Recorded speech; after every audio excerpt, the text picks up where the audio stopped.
एका धक्कादायक घटनेत घरात घुसून एका मुलीचं अपहरण करण्याचा प्रयत्न करण्यात आला आहे. 2 गाड्यांमधून आलेल्या काही आरोपींनी अचानक घरात प्रवेश करून मुलीला जबरदस्तीने घेऊन जाण्याचा प्रयत्न केला. या घटनेमुळे परिसरात भीतीचं वातावरण निर्माण झालं आहे. मात्र याच वेळी मुलीचा भाऊ धाडसाने पुढे आला.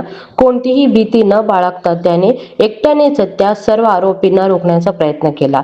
7 जणांवर एकटाचा उभा राहून त्याने बहिणीला वाचवण्यासाठी झुंज दिली. त्याच्या या धाडसामुळे अपहरणाचा प्रयत्न फसला आणि आरोपींना पळ काढायला लावला. या घटनेनंतर स्थानिक नागरिकांनी त्या भावाच्या धैर्याचे कौतुक केलं आहे.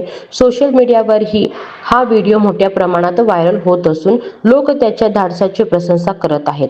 मात्र अशा घटना घडत असल्यामुळे महिलेच्या सुरक्षेचा प्रश्न पुन्हा एकदा समोर आला आहे. ही घटना आपल्याला सांगते की संकटाच्या वेळी धैर्य आणि तत्परता किती महत्त्वाचे असते, पण त्याच वेळी समाजात सुरक्षिततेची व्यवस्था अधिक मजबूत असणेही गरजेचे असते.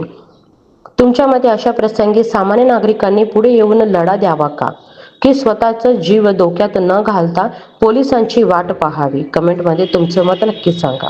अधिक अपडेटसाठी HSN मराठी न्यूज चॅनलला सबस्क्राईब करा.